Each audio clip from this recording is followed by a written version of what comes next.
হতাশা মাদক দিয়ে দূর হয় না। হতাশা দূর হবে, বলে দিব, 3টা জিনিস, মাত্র 3টা। কয়টা ভাই? 1, 5 ওয়াক্ত নামাজ। এক কি? নামাজে আপনি অজু করে সেজদা দেন, ইনশাল্লাহ আপনার মনে প্রশান্তি না আসলে আমাকে এসে বলেন যে আসে না। চোখের পানি, মনের আবেগ যা আছে আপনার ভিতরে, কষ্ট, দুঃখ, যন্ত্রণা, সব আল্লাহকে ঢেলে দিবেন ইনশাল্লাহ। নিজের আবেগ ধরে রাখবেন এখানে, আপনি আল্লাহর জন্য ঢেলে দিবেন। মানুষকে আবেগ দেখা কি লাভ? মানুষ আপনার চোখের পানির মর্ম বুঝবে? মানুষ কি মানুষের চোখের পানির মর্ম বুঝে? আপনার পিতা যদি মারা যায়, আমার কাছে এসে দোয়া চান, কান্নাকাটি করে, আমি দোয়া করতে পারবো, কিন্তু আমি কিন্তু আপনার ফিলিংসটা বুঝতে পারবো না। আপনার অনুভূতি কে বুঝতে পারবেন?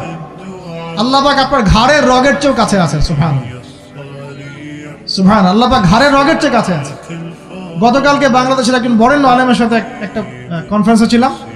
উনি বলছিলেন যে এক ব্যক্তি, এটা শোনেন, এক ব্যক্তি খুব তার শখ যে তিনি সাহাবীদের মতো নামাজ পড়া শিখবেন। কথা বুঝতে পারছেন?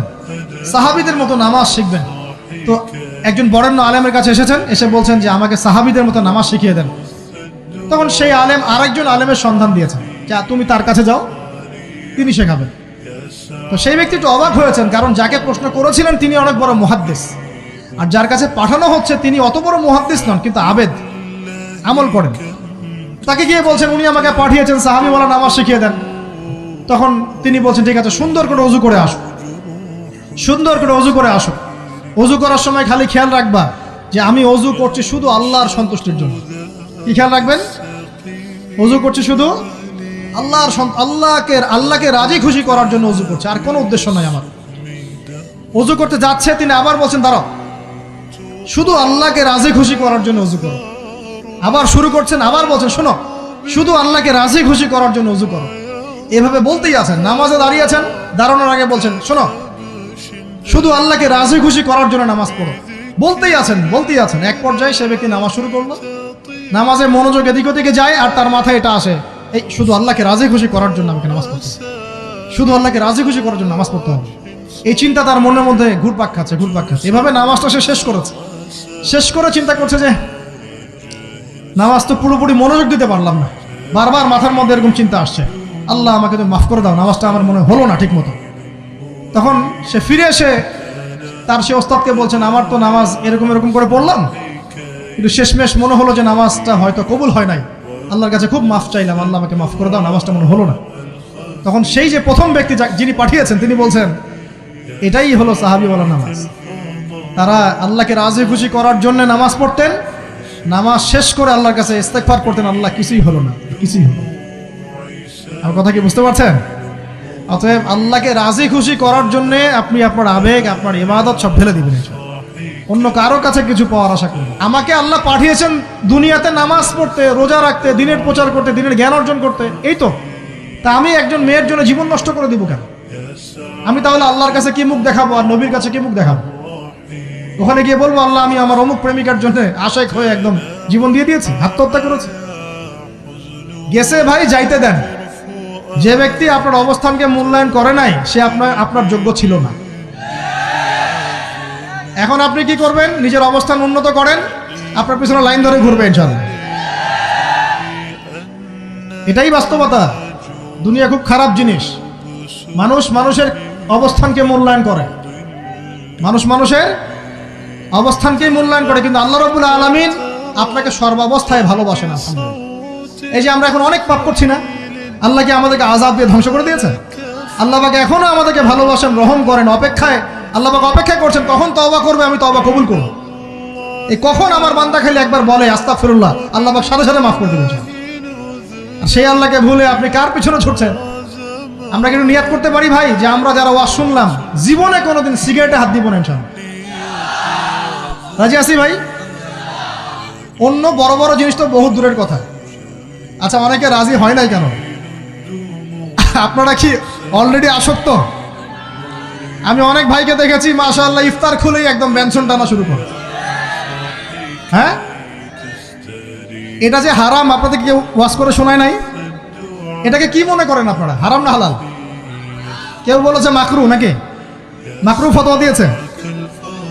মাকরুহ শব্দের অর্থ জানেন আপনি? মাকরুহ শব্দের অর্থ কি শোনেন, সূরা বনী ইসরাঈল খুলবেন। কোন সূরা? সূরা বনী ইসরাঈল আল্লাহ পাক বলছেন আমি বনু ইসরাঈলকে এই কাজগুলো করতে নিষেধ করেছেন। কোন কোন কাজ? জেনা করো না, জেনার ধার কাছে যেও না, এতিমের মাল আত্মসাৎ করো না, শিরিক করো না ইত্যাদি।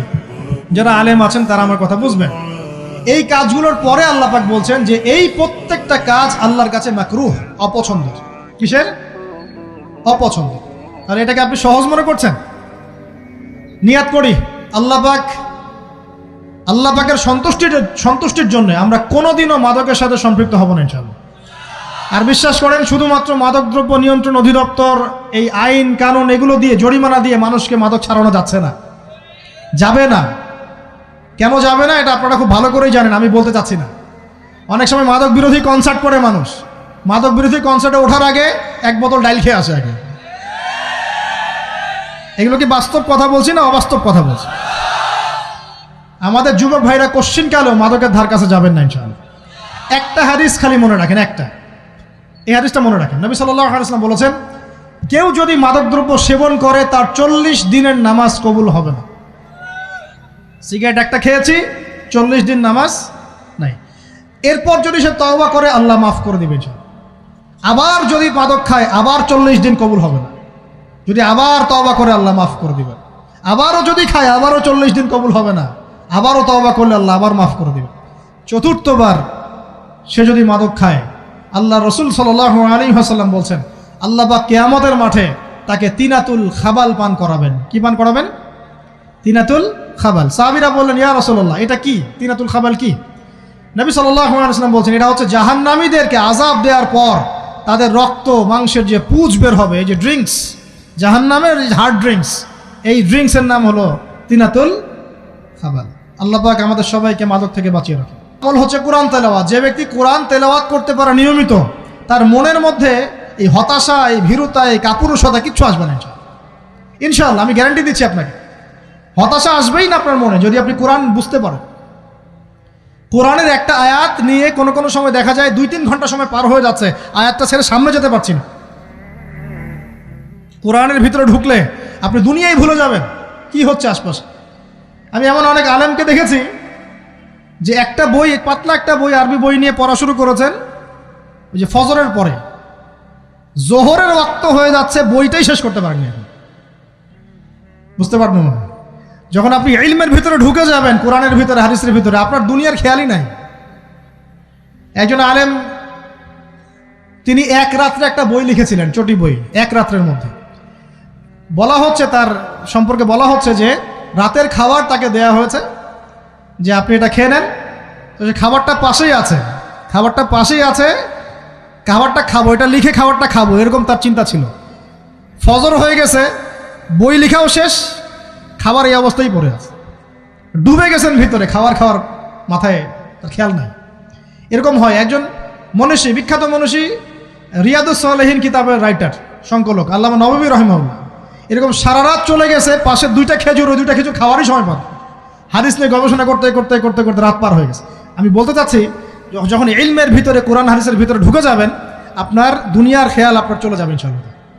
এই টেনশন, হতাশা, এই সেই বাদ, তখনই আল্লাহ পাক আপনাকে তার পক্ষ থেকে রহমত দিবেন, বরকত দিবেন, আল্লাহ আপনার দুনিয়ার কাজগুলো করে দিবেন ইনশাআল্লাহ। তখন দেখবেন কেউ আপনার দুনিয়ার ওই কাজটা করে দিয়েছে, কেউ ওই কাজটা করে দিয়েছে, কেউ বাসায় খাবার পাঠিয়ে দিয়েছে, আল্লাহ পাকই এগুলো করাই দিবেন ইনশাআল্লাহ। তো প্রিয় ভাইরা, মাদকে যাব না আল্লাহর কাছে আসবো? 2 নাম্বার কোরআন তেলাওয়াত, 3 নাম্বার আল্লাহর জিকির। 3 নাম্বার কি ভাই? আল্লাহর জিকির। চলতে ফিরতে সব সময় মুখ চলতে থাকবে, মুখ না চললেও মনে মনে মন তাজা থাকবে, মনে মনে জিকির হতে থাকবে। মনে মনে জিকির করতে পারেন? মুখ নড়বে না, কিন্তু মনে মনে আপনার একটা জিকির হতে থাকবে, সুবহানাল্লাহ বা আলহামদুলিল্লাহ, লা ইলাহা ইল্লাল্লাহ, আল্লাহু আকবার। পারা যাবে? পারে। মানুষের মন কখনো চুপ করে থাকে না, কিন্তু মানুষের মন অলওয়েজ কিছু না কিছু চিন্তা করতে থাকে না, যতক্ষণ না ঘুমায় মানুষ। তো প্রিয় ভাইরা, বেশি বেশি জিকির করবো, সুবহানাল্লাহ, আলহামদুলিল্লাহ, লা ইলাহা ইল্লাল্লাহ, আল্লাহু আকবার, লা হাওলা ওয়ালা কুওয়াতা ইল্লা বিল্লাহ, এগুলো চলতে থাকবে। আল্লাহ পাক তৌফিক দান করুন, আমিন। আমরা আমাদের সমাজে যুবকদেরকে এরকম টিকটকে দেখছি, অনলাইনে আসক্ত দেখছি, জেনায় আসক্ত দেখছি, পর্নোগ্রাফিতে আসক্ত দেখছি। আমরা দেখছি আমাদের যুব সমাজকে মাদকে আসক্ত, কিশোর গ্যাংয়ে আসক্ত। এইগুলো কি আমাদের কাম্য ছিল ভাই? আমাদের কাম্য ছিল? এই অবস্থায় কি যুব সমাজ আল্লাহ পাকের দ্বীনের পতাকা হাতে নিয়ে আল্লাহর জমিনে দিন কায়েম করতে পারবে কিনা একটু আমাকে উত্তর দেন দেখি। এখন এই অবস্থায় পারবে? অতএব অবস্থার উন্নতি করতে হবে কিনা? উন্নতির জন্য রাজি আছি কিনা ইনশাআল্লাহ? আমরা চাই কি আল্লাহ পাকের দিনটা আল্লাহর জমিনে প্রতিষ্ঠা লাভ করুক, আল্লাহর দিন সবার ঘরে ঘরে পৌঁছে যাক, আল্লাহ পাকের দিনের যে সৌন্দর্য সবাই সেটাই, এই সৌরভটা সবাই পাক। আমরা চাই কি না? সমাজে শান্তি প্রতিষ্ঠা হোক, আবার সেই রাসূলের মতো যুগ চলে আসুক, আমরা চাই কি না? অতএব আমাদের সবাইকে যৌবনের এই প্রলোভনগুলো থেকে বেরিয়ে এসে আল্লাহ পাকের ইবাদতে আত্মনিয়োগ করতে হবে। আল্লাহ পাক আমাদের সবাইকে তৌফিক দান করুন, বলি আমিন। আমাদের সবাইকে আল্লাহ রাব্বুল আলামিন কুরআন এবং হাদিসের গভীর জ্ঞান অর্জন করার তৌফিক দান করুন, বেশি থেকে বেশি ইবাদত করার তৌফিক দান করুন। আল্লাহ পাক সবাইকে হারাম সমস্ত রিজিক থেকে বাঁচিয়ে রাখুন, জেনা, ব্যভিচার এবং নারীর ফিতনা, মাদক থেকে আল্লাহ বাঁচিয়ে রাখুন। আল্লাহ পাক আমাদের সবাইকে হালাল রিজিক, হালাল সম্পর্ক যথেষ্ট করে দিন। আল্লাহ পাক আমাদের সবাইকে যেন দিনের দাওয়াতের মেহনত করার তৌফিক দান করেন এবং আলেম ওলামার সাথে পরামর্শ করে দিন শেখার এবং বোঝার তৌফিক দান করেন। যুবতী দিনী বোনদের জন্য, এখানে বোনরা আছেন না? আছেন কি না? দিনী বোনরা আছেন? একটা নসিহত দিনী বোনদের জন্য আমি একটা নসিহত করতে চাচ্ছি, একটা নসিহত। আমার এই একটা নসিহত একটু মন দিয়ে শুনুন প্রিয় দিনী বোন। রাসূলুল্লাহ সাল্লাল্লাহু আলাইহি ওয়াসাল্লাম আমাদের দিনী বোনদের জন্য জান্নাতে যাওয়ার একটা ফর্মুলা বলে দিয়েছেন। আমি কি বলবো সেটা?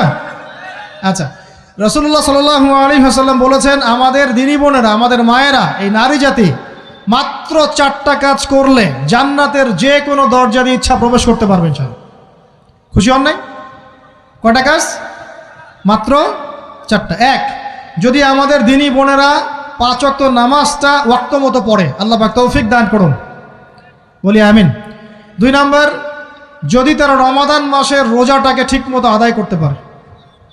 1 নাম্বার 5 ওয়াক্ত নামাজ ঠিকঠাক আদায় করা, 2 নাম্বার রমজান মাসের সওম রাখা, 3 নাম্বার তাদের লজ্জাস্থানের হেফাজত করা, মানে শরঈ পর্দা মেনটেন করা, শরঈ পর্দা মেনটেন করা। এবং আমি বলে দেই, চেহারাটা আপনাদের পর্দার অন্তর্ভুক্ত। এটা নিয়ে অনেক বাকবিতণ্ডা হয় না সমাজে, চেহারা দেখানো যাবে কি যাবে না ইত্যাদি। চেহারা আপনার পর্দার অন্তর্ভুক্ত বিষয়, ফুল স্টপ। এর উপরে ফতোয়া অনেকে অনেকভাবে দিচ্ছে, কিন্তু বরেণ্য উলামায়ে কেরামের কিতাবগুলো ঘাটাঘাটি করেন, তাদের ফতোয়া হচ্ছে চেহারা আপনার পর্দার অন্তর্ভুক্ত বিষয়, চেহারা ঢেকে রাখবেন। আল্লাহ পাক তৌফিক দান করুন। চোখ থাকবে খোলা, ঠিক আছে। 4 নাম্বার, স্বামীর আনুগত্য করতে হবে। স্বামীর আনুগত্য, এই যে আনুগত্য শব্দ শুনলেই মানুষের একটা মানে নেগেটিভ ধারণা তৈরি হতে পারে। স্বামীর আনুগত্য মানে কি আমি তার দাসত্ব করব? আনুগত্য মানে, প্রিয় দিনী বোন, আনুগত্য মানে দাসত্ব নয়। আনুগত্য মানে কোরআন সুন্নাহর যে বিধানগুলো আপনার স্বামী আপনাকে পালন করতে বলবে, আপনি সেগুলো করবেন, আপনি করতে বাধ্য। কিন্তু স্বামী যদি কোরআন সুন্নাহর বাইরে কিছু করতে বলে, সেটা মানতে আপনি বাধ্য নন। স্বামী যদি আপনাকে বলে যে সুদ খাও, এই যে সুদী এনজিওতে আসো, নাম লেখাও। স্বামী যদি আপনাকে বলে যে আসো বেপর্দায় বাইরে যাই, সাজুগুজু করে বের হও, চলো ঘুরে আসে বেপর্দায়। স্বামী যদি বলে দেবরকে একটু খাবারটা দিয়ে আসো, আমার অফিসের কলিগ আসছে, খাবার পরিবেশন করো, আসো ডাইনিংয়ে আসো। এই যে হারাম কাজ, বেপর্দার আদেশ করছে, সুদের আদেশ করছে, আপনি সেগুলো পালন করবেন না। কিন্তু হালাল বৈধ যে কোনো বিষয় আপনি স্বামীর আনুগত্য করবেন, এটা আপনার উপর ফরজ। এই 4টা কাজ যদি আপনি করতে পারেন, জান্নাতের যে কোনো দরজা দিয়ে ইচ্ছা আপনি প্রবেশ করতে পারবেন ইনশাআল্লাহ। আল্লাহ পাক আমাদের দিনী বোনদেরকে এই 4টা কাজ করার তৌফিক দান করুন। আমাদের সবাইকে আল্লাহ পাক জান্নাতের জন্য কবুল করুন, বলি আমিন।